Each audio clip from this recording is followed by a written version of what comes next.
Greetings to all the viewers who are watching us on this TV program, which is Expression Plus Masolo Yamboka. Today, we have as a title of this TV show, Political Situation in the DRC. And as a guest, we have got Mr. Jemadari Vi-Bee-Kil KILELE. Mr. KILELE, good afternoon. Good afternoon, and thank you for having me in your show. Okay, how are you feeling so far as we are on the beginning of our TV show? I'm well, I'm existing, and I think that's what is good for me. Okay. You are existing, and we also existing because all of us, together with the viewers, we all existing. That's why we're having this TV show. We want to talk about the political situation in the DRC. I want to say the actual political situation in the DRC. But before we get there, we know you are also a writer, and you have a coming up book, which is The Will. Do you have anything like, shortly that you can tell us about that book? Well, I haven't launched the book yet, and so for that, I restrained myself from making any comment on the book that I publicly haven't launched yet. But the book is there. I will have a time probably this month or next month to go public, and probably if you're lucky enough, you will be invited to come, and among the media representative or actors will be there to come and ask more questions. But I wouldn't like really to talk too much about the book. It is up to the reader to read the book. I will give a small resume, a short resume on it, but that is the task of the reader himself to discover the content of the book. All right, so the people who are going to have the chance to read the book will discover the book. Okay, that's why we leave it aside. But you are also a politician. That's why we cannot put it aside. And how is your political party so far? Thank you.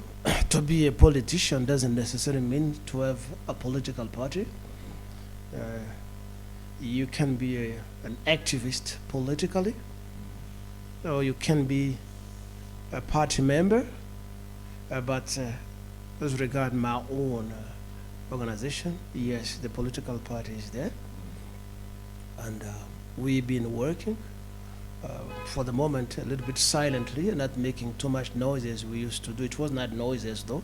It means just we're much in the media, but of late we adopted another strategy of talking less and acting more undergroundly. The party is doing well, and we expect to expand more territorially in the DRC instead of being much out of the country.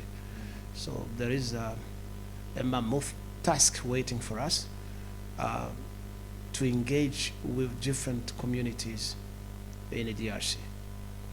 Because it is where we should act more than lobbying outside.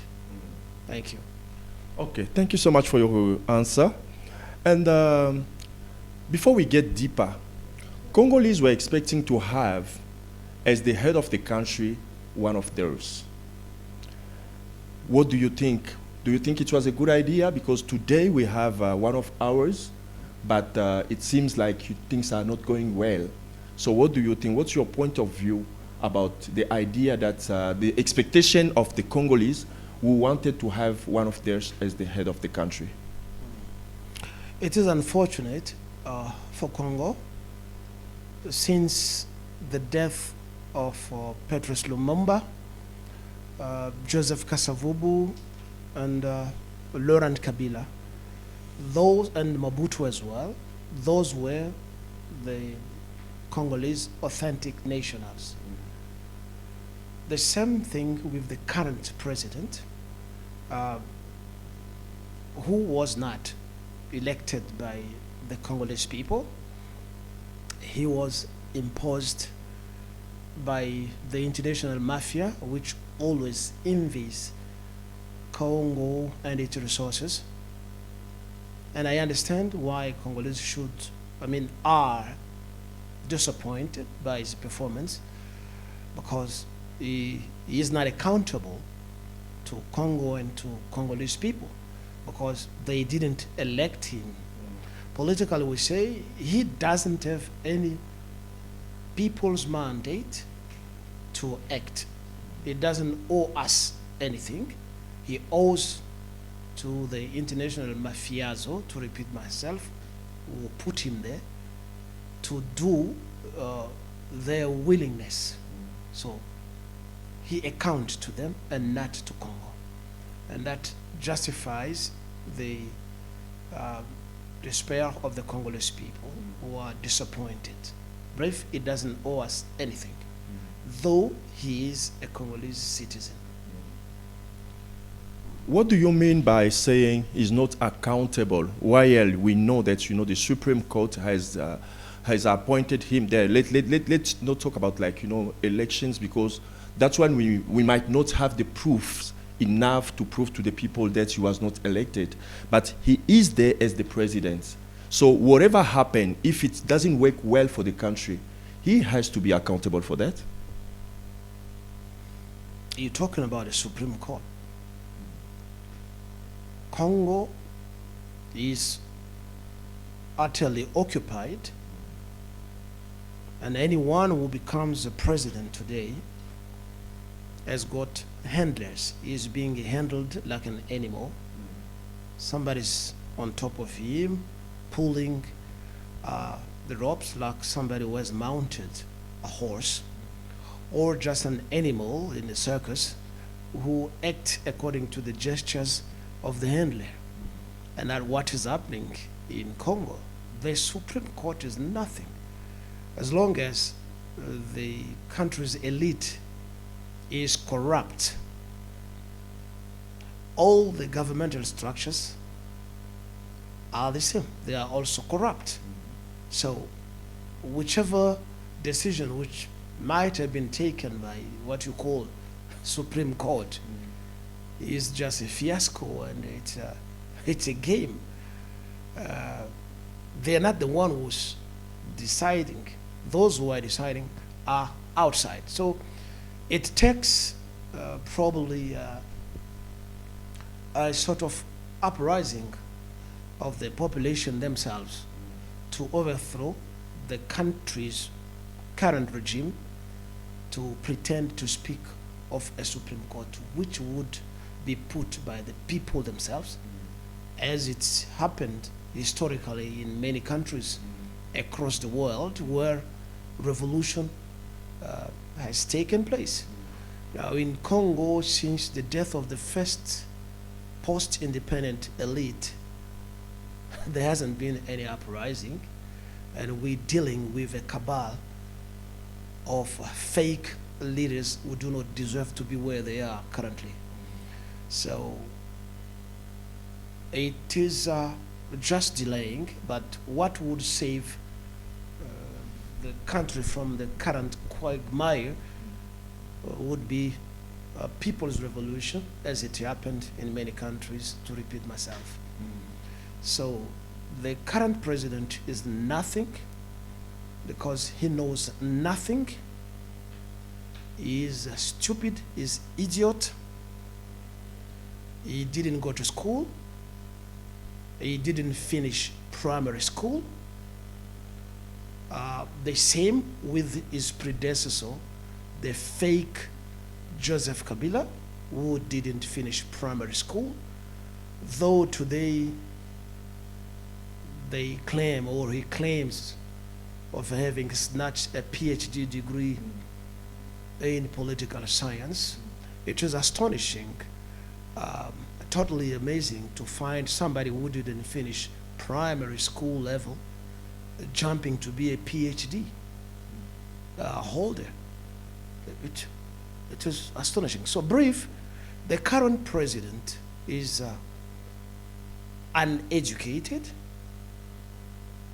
He knows nothing about politics, and he surrounds himself with a cabal of bank robbers, of thieves, of looters, of people who hate their country, of poor people, of jobless people, of wanderers who lived, most of them in foreign countries where they were not working, and they spent their time crooking and robbing banks.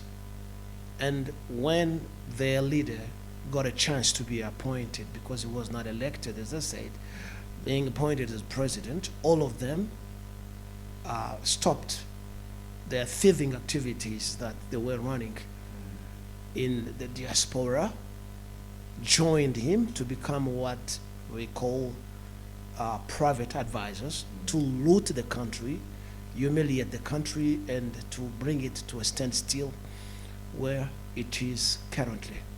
So it is unfortunate for Congo that Congolese people, after the death of those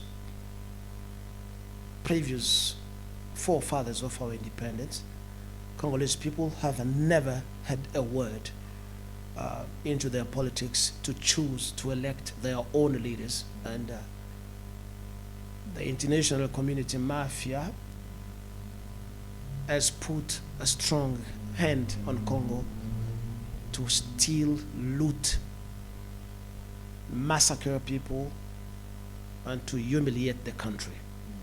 So this guy called Felix Antoine Chilombo, well, he is not Tshisekedi, because all along his so-called father's life, he has never presented him as his son. And he didn't have the family surname of Tshisekedi long before. He is in his 50, I think 56 or 54 or 5 years now, up to 54 or 52 years old. His passport, his identity card shown him as Felix Antoine Chilombo and not Tshisekedi. So once more, it is a fraud because he's a fraudster. He is known as a fraudster in Brussels, in Belgium, where he lived. After having declared that he graduated from a managerial institute in Belgium, it was proven that he lied. And I think Belgium should, the Kingdom of Belgium should open a case against the current Congolese president for forgery. He claims to be graduated from there, but he is not. Now, when they put on the head of a country a fraudster, what do you expect from his performance? It is a fiasco. He didn't go to school. Since he was born, he has never worked, not even as a gardener or a roadside mechanic or a carpenter or anything else. He has never worked. We learned that for a while he was delivering a courier to some houses in Europe for a while, but that was temporal. So the guy has no professional experience, nor academic experience. He is just lucky that the international mafia has chosen him and brought him to power. He is nothing, he is zero.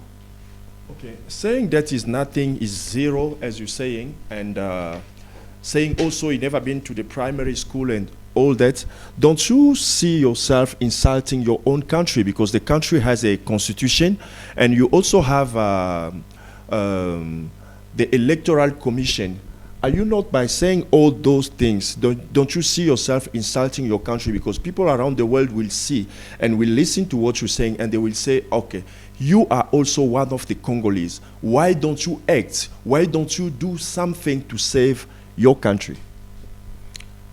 By speaking, I am acting. To act doesn't mean necessarily to be the president or to be the minister. It is my country, and I've got the right to say whatever I have to say, provided to the truth. You labeling my statement as insult. They are not insult. For whom? For the country? I am repeating, they are not insult. I'm not insulting anybody, nor Congo as a country, as my country. Truth should be said or told. You get me? You should not be afraid or be ashamed to tell the truth when the truth is there. You get me? You people who believe in the Bible, I can quote that without giving the accurate reference verses or chapter. Your Bible says truth liberates someone. Now we must tell the truth to the world, so that it can liberate the Congolese. The Congolese and Congo itself. We shouldn't continue veiling the truth because of some advantages or favor that we expect from a fake government led by a bunch of thieves and criminals. So I am not shaming Congo, nor my countrymen or the current president. And I am not the first person to talk about it. It is well exposed in media, spoken or written. It takes somebody to read or be curious enough to get the awareness of what is the truth and the reality in Congo. So I'm not shaming Congo. I'm not shaming Congolese. I'm not insulting Congo. The truth is that Congo is led by an illiterate guy and his predecessor as well. The fake Joseph Kabila is illiterate. You get me? And that is the truth. Okay, if that is the truth, how can, because as I was mentioning just recently, one part of your answer was not tackled. You say that he was appointed, he was nominated, he was well, he was elected, things like that. No, the international community always preys on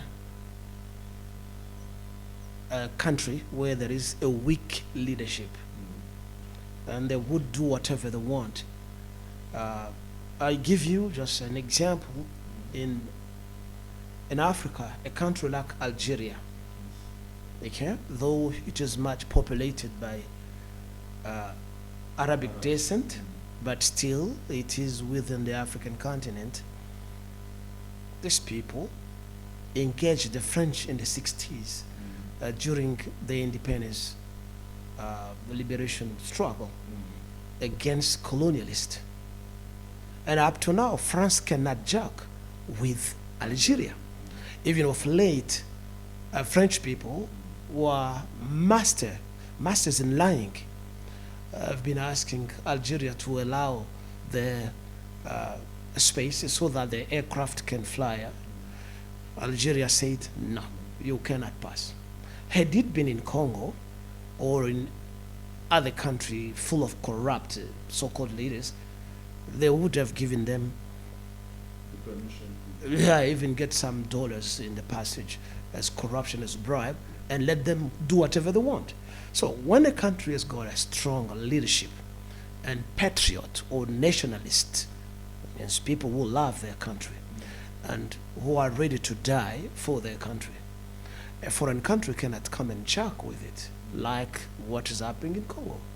So Congo is a recreation center of anybody who would like to do what they want. Yeah, you ask, what about me? Well, I'm trying to do something.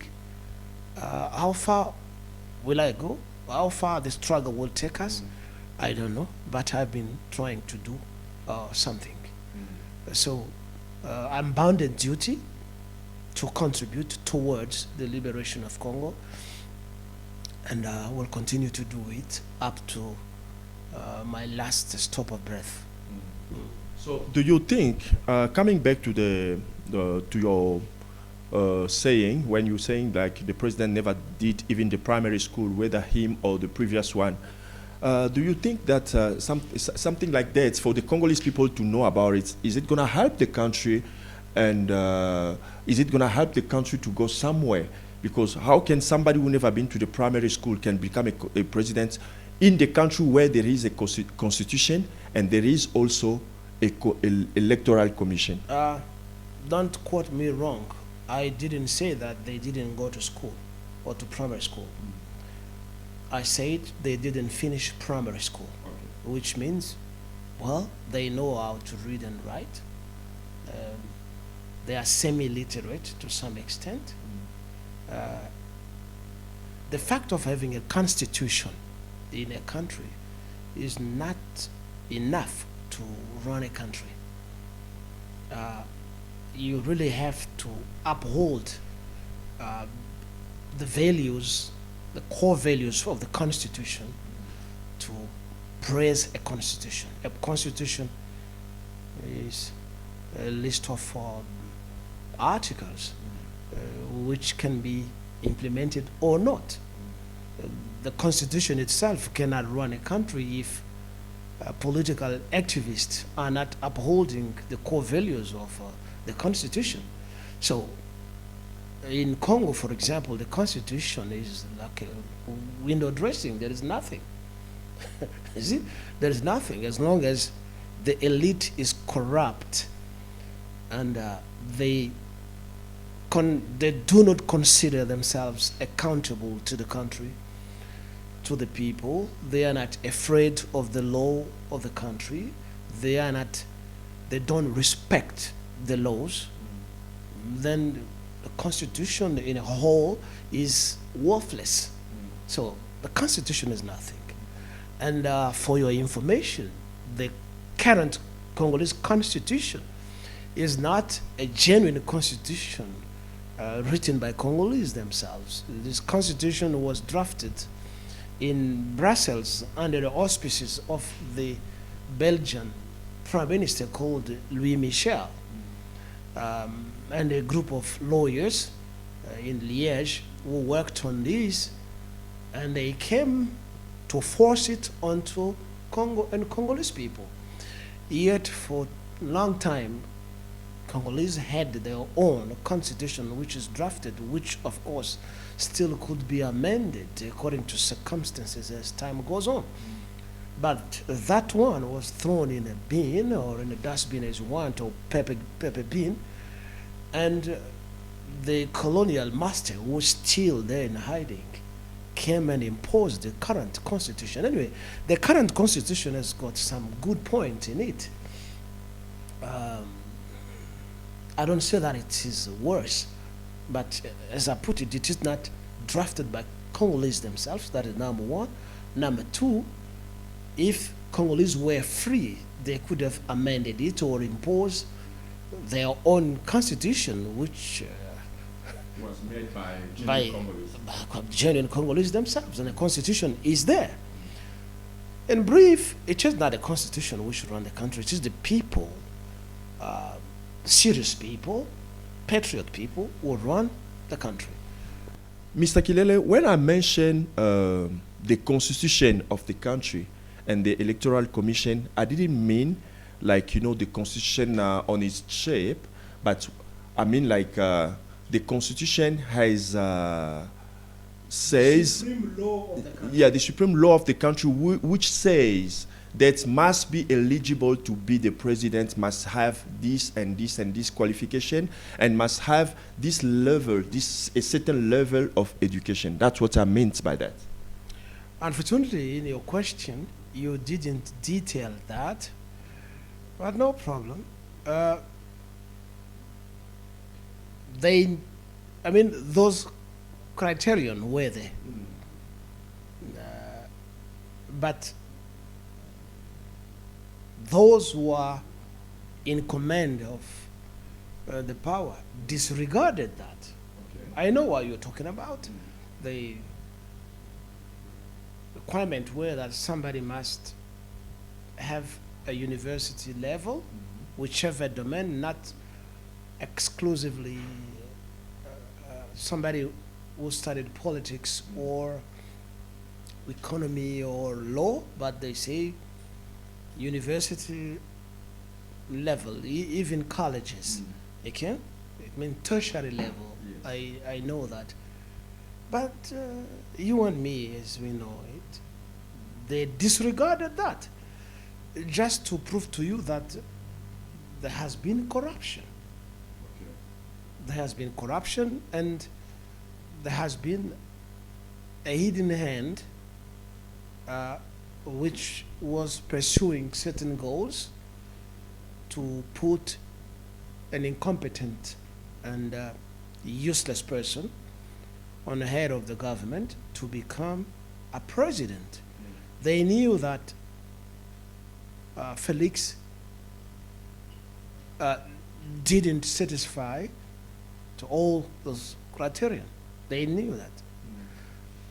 Academic-wise, he was nowhere. Professional-wise, he was nowhere. It means he had no background. Somebody who might have worked somewhere, he doesn't have it. Well, age-wise, yeah, he did qualify. But the main requirement, he didn't satisfy them.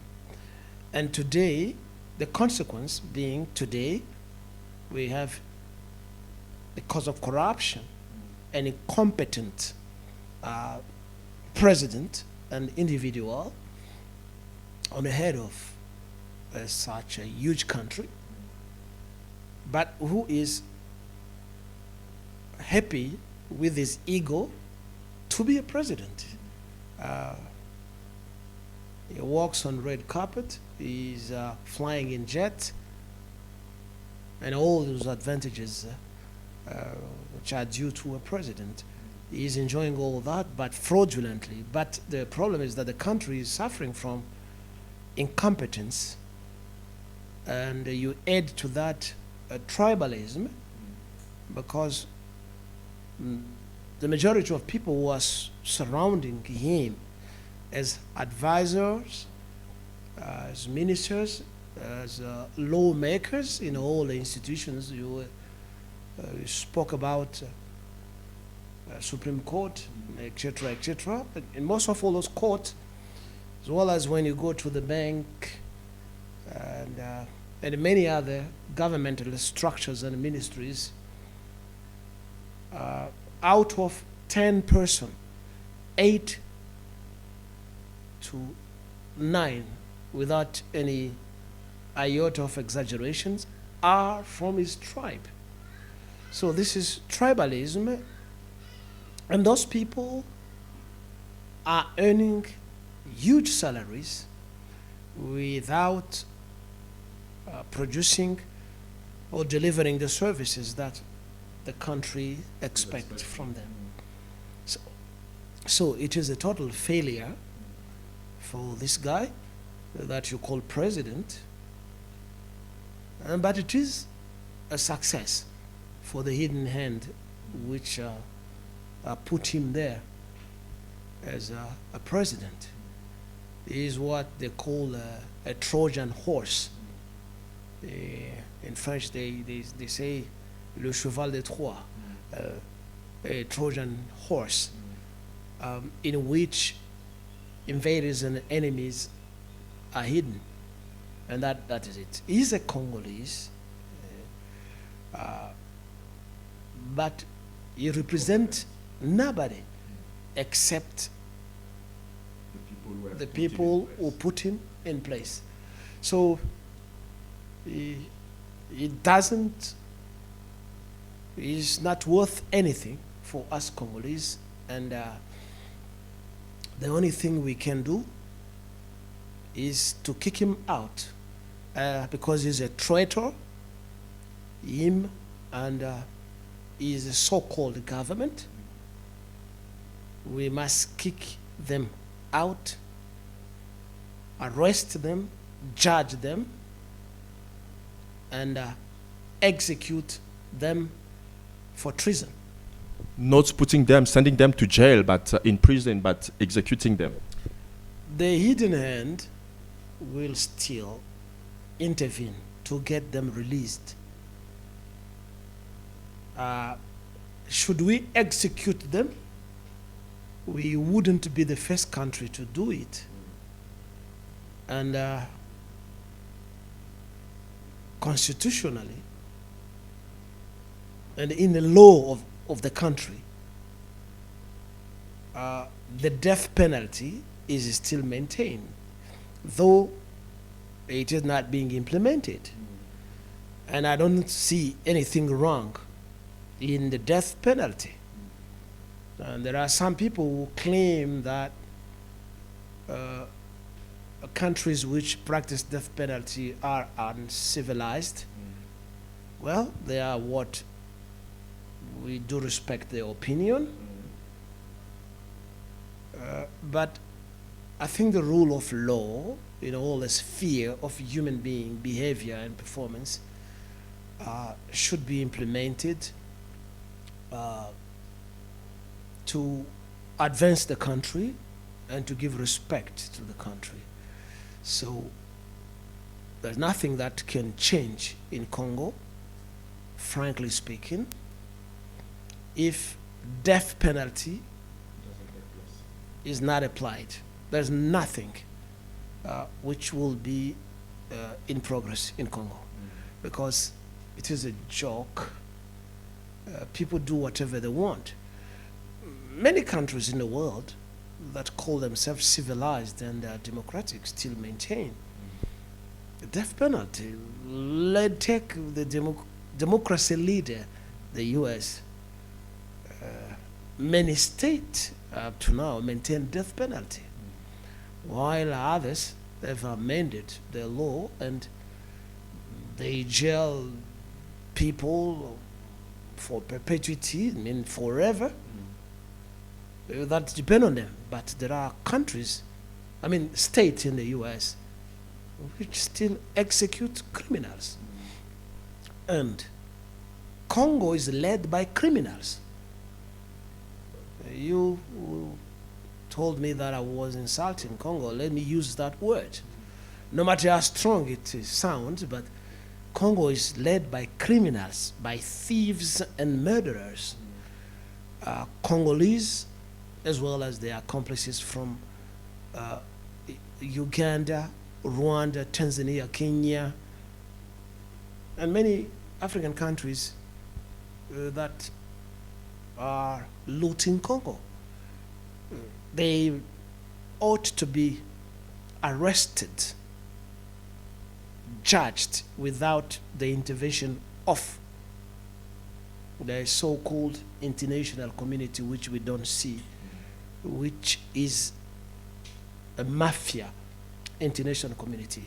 So these murderers, criminals of Congolese people must be arrested and executed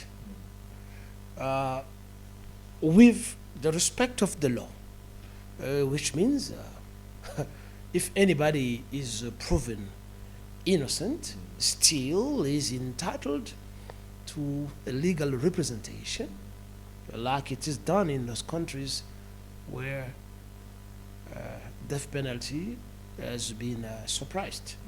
But as long as death penalty is maintained in Congo, the law should be implemented instead of filling up the prisons with criminals who are being fed and sponsored by the taxpayers' money. We must empty prisons and keep those on whose fate lay a certain doubt. But criminals should be executed. And that is it. And it is the only way to save Congo from the current situation. Congo is occupied by Rwandans, by Ugandans, and Burundians, and other countries. Should there be any patriotic, nationalistic government which take up the power, that is what we will do.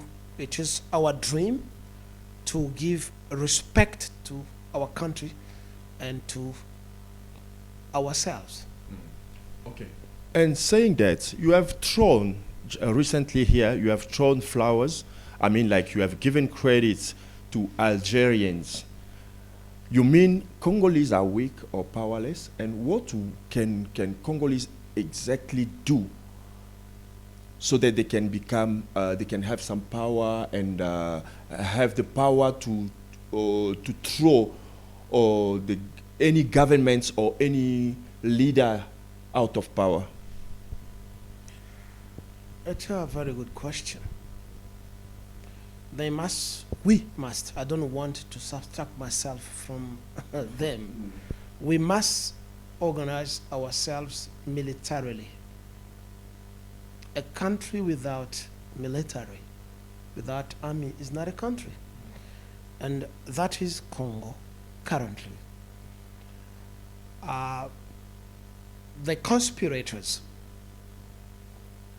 who brought Congo down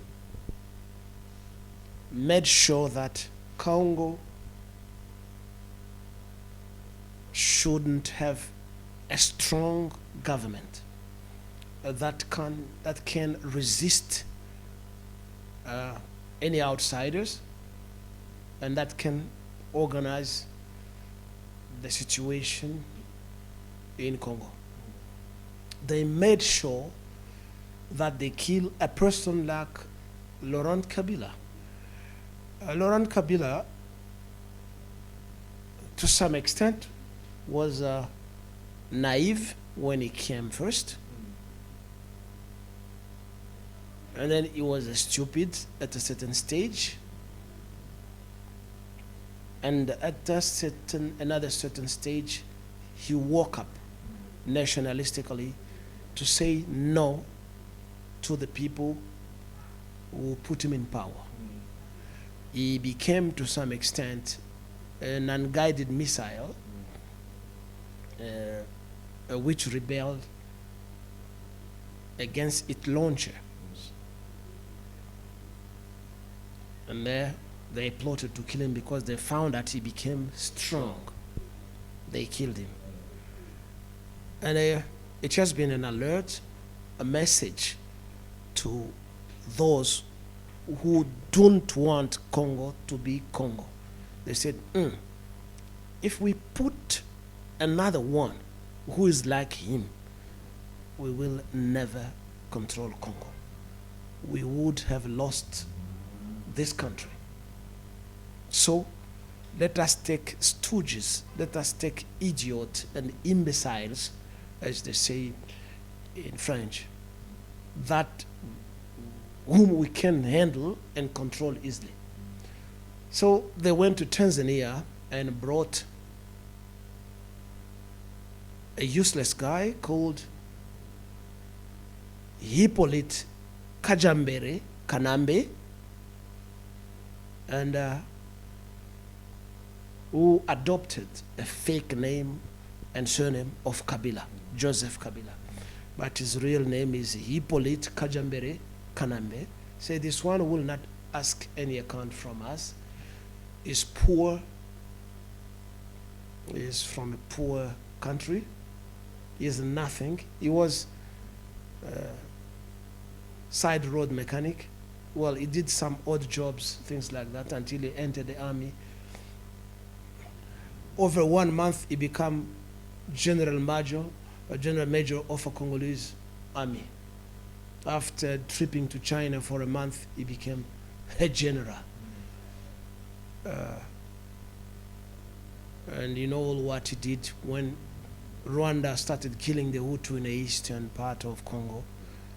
So they don't want, historically, a patriot to rule and run the country because it's a threat to them. They find they will have another Mao Zedong from China. They will have another Kim Il-sung and Kim Jong-il. They will have another Ayatollah Khomeini. They will have another Ahmadinejad, etc. They will have another Hugo Chavez. They will have another Castro. Yeah. So they will have another Muammar Gaddafi. And that is the fear of the looters internationally. So they had to strategize to kill the real Congolese citizen and always place foreigners or incompetent people, as they have done with the current president. He is nothing, and there is nothing that he can do. The agreement, as you said, have you posed that question? No. Yeah, okay, sorry to go forward. It is not. Okay, on you saying like, you know, those who controls the world, those who appoint presidents, especially in Africa, they like to impose in the countries somebody who's like, whether he's a foreigner or is an incompetent or weak president, to control the country. Saying by controlling the country, on his last appearance, the president of the country, like Mr. Felix Chilombo Tshisekedi, has mentioned that there is nothing to destroy because the country is already fucked up. But when you're saying those people you're calling mafia, they like to control the country. By controlling like the DRC, what do they benefit? Thank you.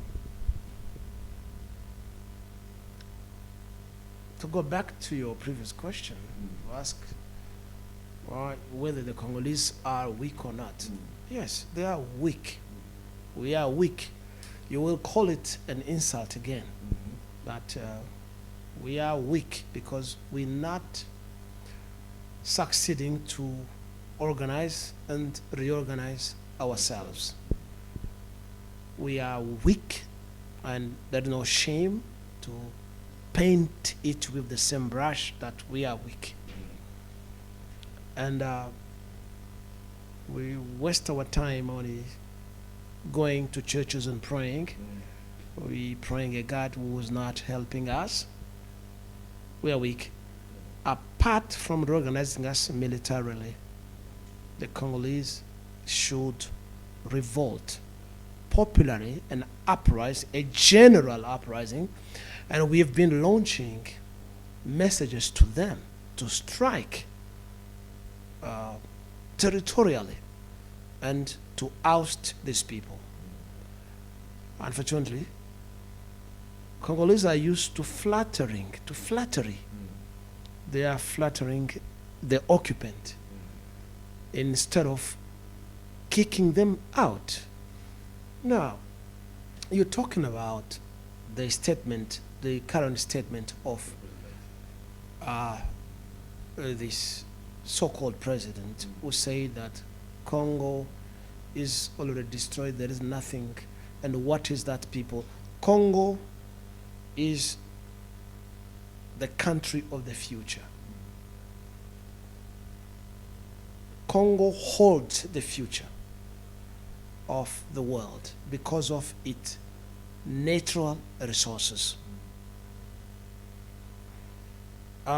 When you read the Mendeleev periodic table of all the minerals in the world, Congo tops up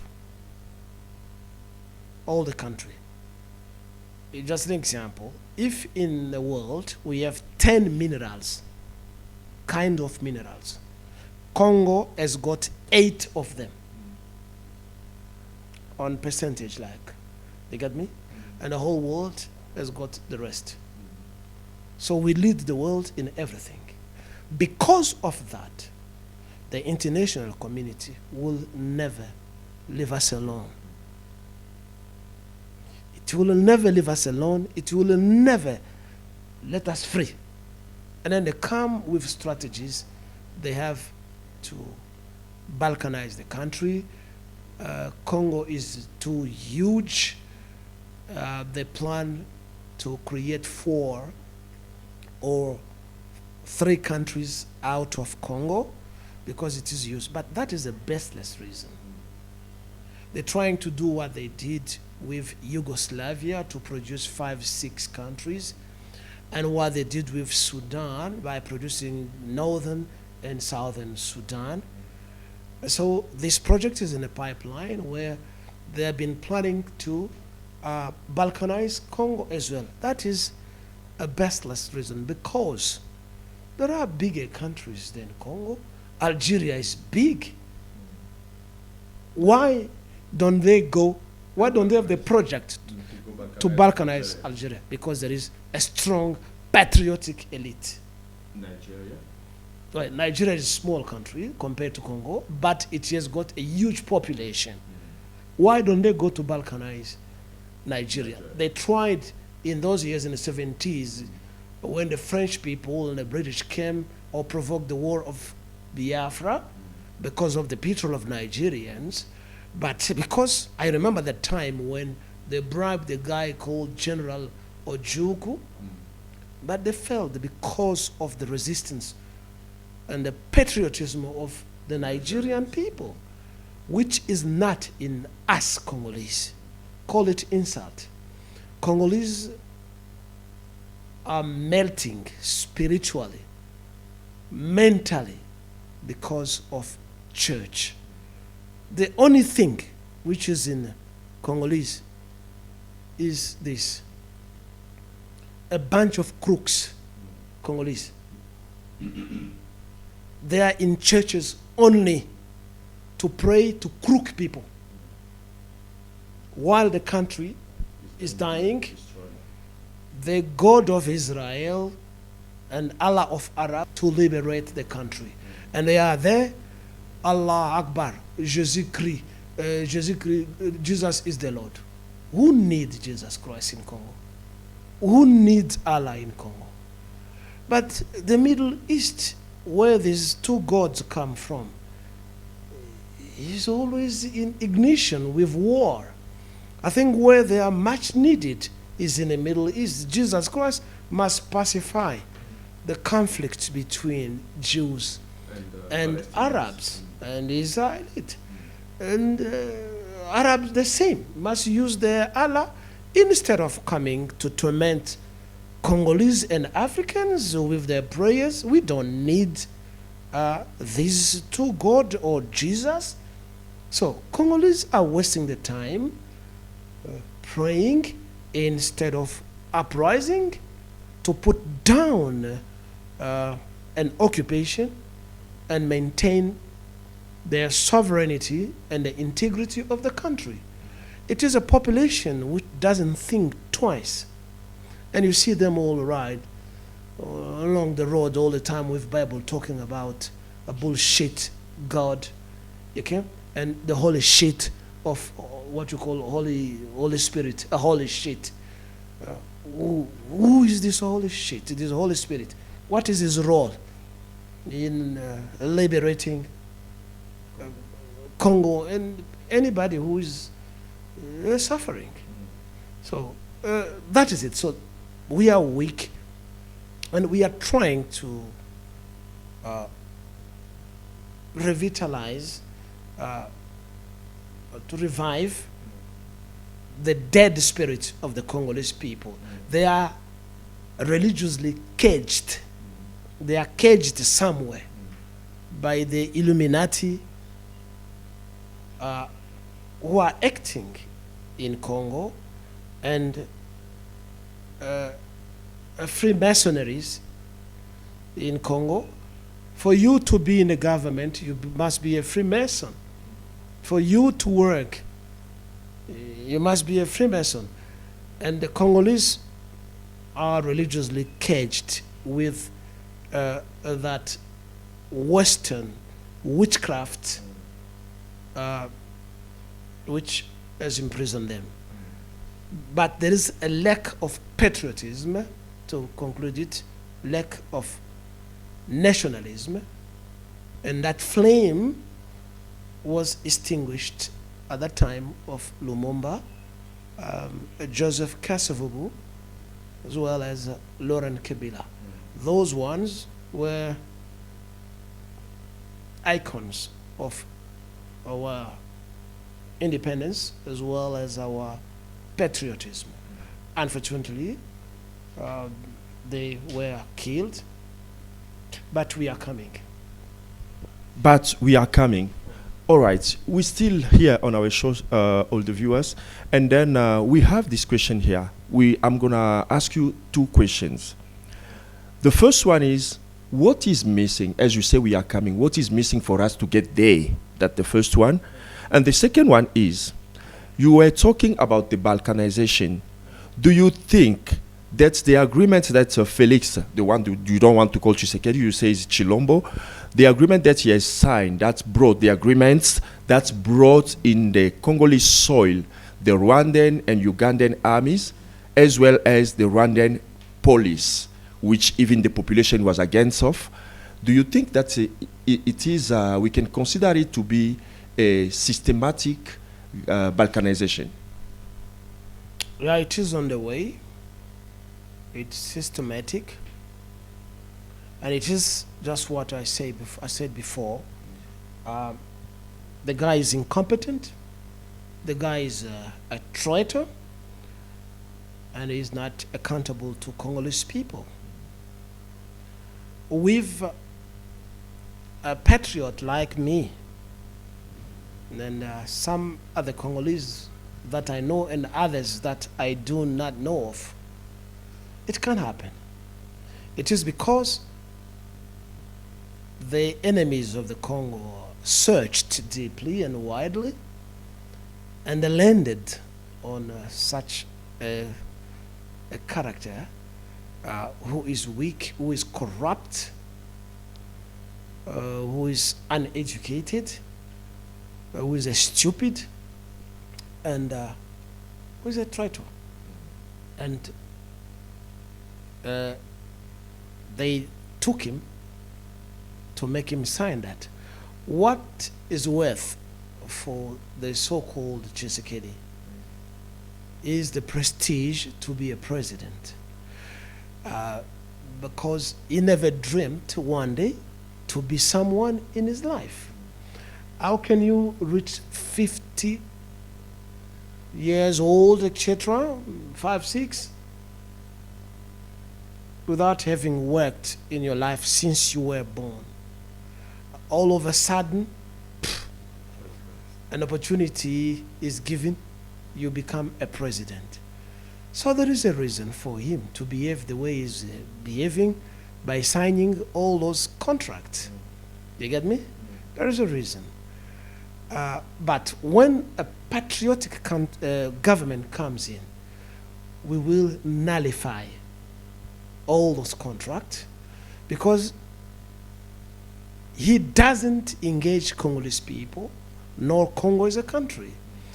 It is, as he put it himself, it is a deal between him and them. And deal has got many connotations, but when you say there is a deal, the first meaning which people catch is that it is forgery, it is crooking. That is the first meaning which comes to people when that's how they comprehend it. When they talk about deal, it means something hidden, which is not legal. So he called it a deal for him. And it is normal, because he doesn't engage Congo and Congolese people. So at a certain time in the history, the balkanization they are dreaming of, they can move in with their police or with the military. As time goes on, we will nullify and it will be nil. We are not the first country to be occupied. It will take time, you know, for us to organize ourselves, but we will reorganize ourselves. The island of Taiwan, for a while, for 50 years, it was under the occupation of Japan. Part of China as well was occupied by Japan, as well as Korea was occupied by Japan. During the Second World War, France, which is today is counting itself among the superpower, for 4 years was occupied by Nazi, the German Nazi. Okay, by the German Nazi, etc. There are plenty examples that I can quote to you and to your viewers to prove that it is history. It is history, and the whole world. Take for example, Africa was occupied by the Europeans. South Africa was occupied and by apartheid, and at a certain time, apartheid was defeated by the black resistance. So we will reorganize ourselves, and all the deal that he has been signing will be melted, and the Congo, because of the spirit of our ancestors who are still there, though they are not helping yet, we remained united, and it is the strongest weapon currently that we have, that they have tried all their level best to split Congo into pieces. And we are still there. We are children of Lumumba. We are children of Kasavubu. We are children of our ancestors. And Congo, come what may, the dream of the criminal, thieves, murderers of Kagame, Museveni, and the rest will dissipate one day. It is a bunch of thieving leadership. Kagame, that they praise being a leader, a thief. A leader cannot be a thief. Museveni, a leader cannot be a thief. So leadership goes with qualities. You get me? Now, which qualities do they have, apart from criminality and anti-Pan-Africanism? They are totally anti-Pan-Africanists. They are not Africans. An African who goes to attack another African is not an African. They are being used as stooges, as dogs of war.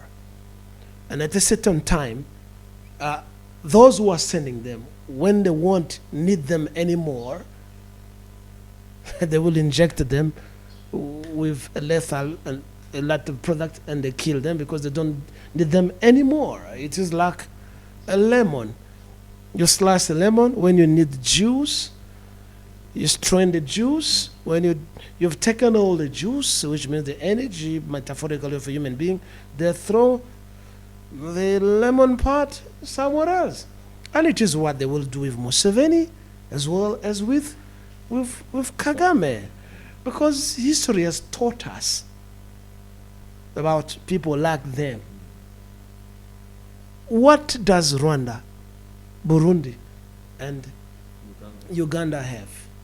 Apart from tea, a bit of coffee, papaya, and human resources. Nothing. And they know it from the bottom of the heart that they are nothing resource-wise.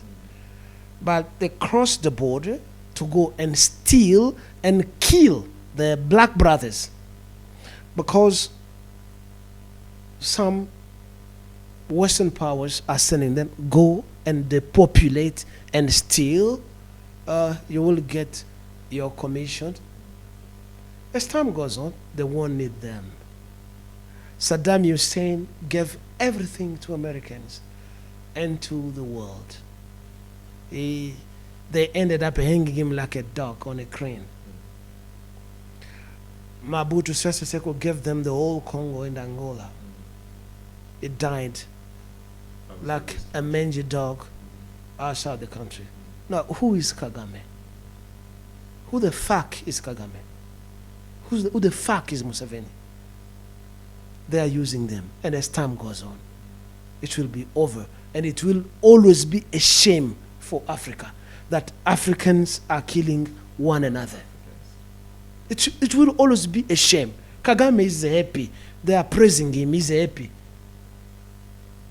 We want to see him getting fat with what is stealing from Congo, he will still remain a stick and ugly and speaking bad English as he is. It is from me, Vib, Jemadari Vi-Bee-Kil KILELE, for the Congo of Lumumba, of Kasavubu, of Kimpavita, of Kimbangu, because it is our Congo. Mr. Jemadari Vi-Bee-Kil KILELE, I thank you so much for your time. You are welcome. As for me, Ahmed, CARRE, I also thank Frank, Alvin, Sumbu for being behind the camera. And I thank you all the viewers who have watched us on this TV program. If you have anything to say, anything to comment, please, there's a space for you to comment and to ask us, like, you know, anything more, any question that you would like me to come back to this man who was our guest today, you're welcome to put it there on the comments and we'll do what you will ask us to do. Thank you very much, and bye-bye.